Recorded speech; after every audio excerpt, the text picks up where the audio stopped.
Hello and good evening viewers, कैसे हैं आप लोग। स्वागत है आपका शेयर बाजार ज्ञान की एक और वीडियो में। और आज की इस वीडियो में हम बात करने वाले हैं हिंदुस्तान यूनिलीवर लिमिटेड HUL के शेयर के बारे में। HUL का शेयर ऑलमोस्ट 2350 के ऊपर में आज क्लोजिंग दिया है इसने, लगभग आधा परसेंट नीचे। और इस वीडियो में मोस्टली मैं बात करने वाला हूँ about the valuations of HUL and the charts also. पिछले हफ्ते एक अच्छा मूव देखने को मिला था HUL में, जहाँ पे ऑलमोस्ट शेयर 6-6.5% भाग गया था ऊपर। और मुझे काफ़ी कुछ सिमिलैरिटीज़ जो है एक्चुअल में दिख रही हैं that happened back in 2022 as well. तो उस चीज़ के बारे में हम बात करेंगे। अगर आप लोग चैनल पर नए हो तो आप चैनल को प्लीज़ सब्सक्राइब कर लीजिए, ताकि रोज़ाने वाली जो वीडियोज़ हैं वो आपको लगातार मिलती रहें। तो बेसिकली HUL के साथ में इशू ये रहा है over the last 2 years at least, वो रहा है कांस्टेंट नंबर्स का। कंपनी के प्रॉफिट्स के अंदर में बहुत ज़्यादा ग्रोथ ना दिखने का। अगर आप जाके क्वार्टरली नंबर्स देखोगे और बॉटम लाइन देखोगे HUL की for the last at least 8 quarters, 6 to 8 quarters, तो वो आपको सिमिलर ही दिखेगी। स्टॉक मार्केट के अंदर में आपका जो शेयर का प्राइस है वो ऊपर तब जाता है, मतलब mostly in 99% of the cases, जब कंपनी अच्छा करे या आगे आने वाले समय में कंपनी के बहुत अच्छा करने के एक अनुमान हो, एक फोरकास्ट हो, और रेगुलर ग्रोथ चाहिए होती है। तो यहाँ पे क्या हुआ है, अगर आप देखोगे तो सितंबर 2022 से जो नंबर इन्होंने डिक्लेयर करे हैं, 2600 करोड़, 2400 करोड़, 2600, 2500, 2600 अगेन, फिर 2500 करोड़, अब फिर 2560 करोड़ का प्रॉफिट जो है मार्च में इन्होंने दिखाया है। तो जब तक ग्रोथ जो है नहीं आएगा कंपनी के अंदर में, तब तक नए लेवल्स छूना स्टॉक के लिए थोड़ा मुश्किल हो जाता है। सेल्स भी जो है लगभग सिमिलर है, 15,000 करोड़ के करीब हर क्वार्टर के अंदर में। मार्जिन भी आइडेंटिकल हैं, 23%, 24% के। So that's why the stock has not been moving.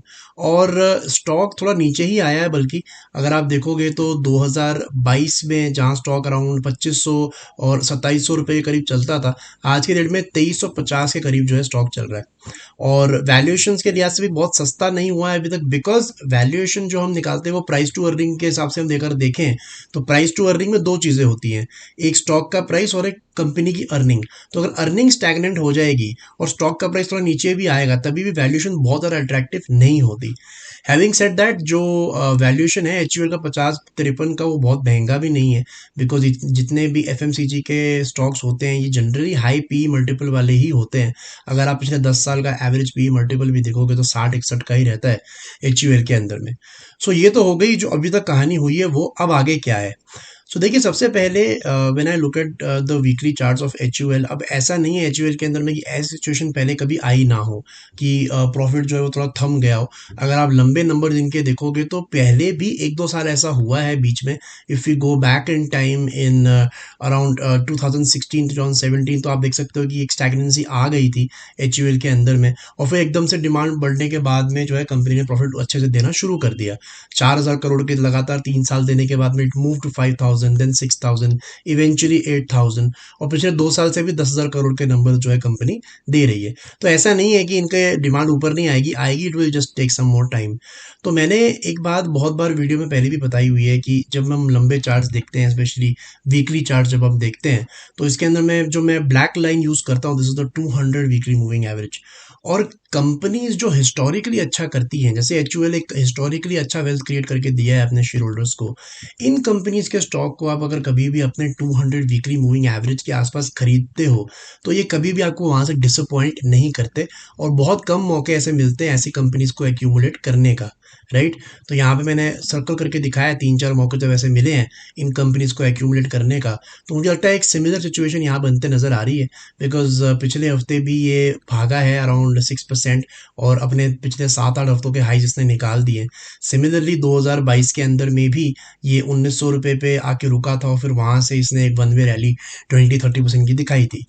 इससे ज़्यादा इंटरेस्टिंग मुझे इसके मंथली चार्ट्स नज़र आते हैं, कि अगर मंथली चार्ट अगर आप इसका खोल के देखोगे, और मई के महीने में आप देख सकते हो यहाँ पे एक कैंडल एक महीने की है। तो यहाँ पिछले 4 महीने से जो है स्टॉक गिर रहा है, और finally we are seeing a green candle over here, जो कि अपने पिछले मंथ के हाई के ऊपर ट्रेड कर रहा है। अब क्योंकि ये मंथली कैंडल है, मंथ अभी खत्म नहीं हुआ है, अभी मंथ के अंदर में 15 दिन बचे हैं, तो मेरा ऐसा मानना है कि अगर मई के अंदर में 2300 के ऊपर बंद हो जाता है मई एंड होते होते, तो मुझे लगता है यहाँ से दोबारा से एक अपवर्ड रैली HUL में बनते नजर आएगी, और आपको दोबारा से 2600, 2700, 2800 रुपए के लेवल HUL में आने वाले महीनों में देखने को जरूर मिलेगा। तो दोस्तों ये था मेरा आज का video on HUL। I hope आपको वैल्यूएशंस और चार्ट जो है समझ में आए। कोई सवाल है आपका तो आप कमेंट सेक्शन में ज़रूर डालें। मैं मिलूंगा आपसे अपनी अगली वीडियो में। तब तक आप अपना ख्याल रखें। All the best guys.